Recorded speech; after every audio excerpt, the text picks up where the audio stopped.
بسم الله الرحمن الرحيم. الرحمن علم القرآن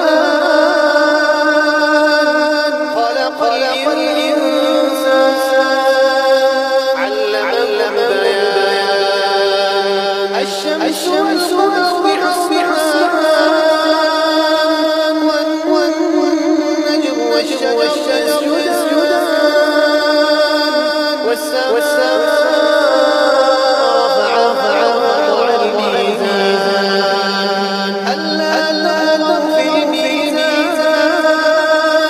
وأقيموا بالقسط ولا تخسروا الميزان والأرض وضعها للأنام فيها فاكهة والنخل ذات الأكمام والحب والريحان فبأي آلاء ربكما تكذبان خلق الإنسان من صلصال كالفخار وخلق الجن من مارج من نار فبأي آلاء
ولمن خاف ربه جنتان فبأي آلاء ربكما تكذبان ذواتا أفنان فبأي آلاء ربكما تكذبان فيهما عينان تجريان فبأي آلاء ربكما تكذبان فيهما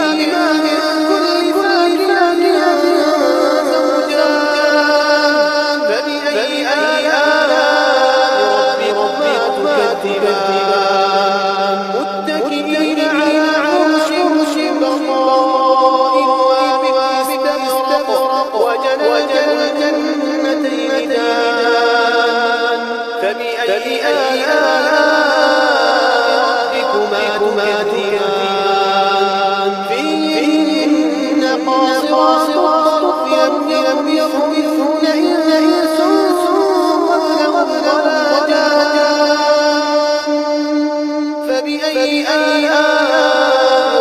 ربكما تكذبان كأنهن الياقوت والمرجان فبأي آلاء ربكما تكذبان هل جزاء الإحسان إلا الإحسان فبأي آلاء ربكما تكذبان ومن دونهما جنتان فبأي آلاء ربكما تكذبان مدهامتان فبأي آلاء ربكما تكذبان فيهما عينان نضاختان فبأي آلاء ربكما تكذبان فيهما فاكهة ونخل ورمان فبأي آلاء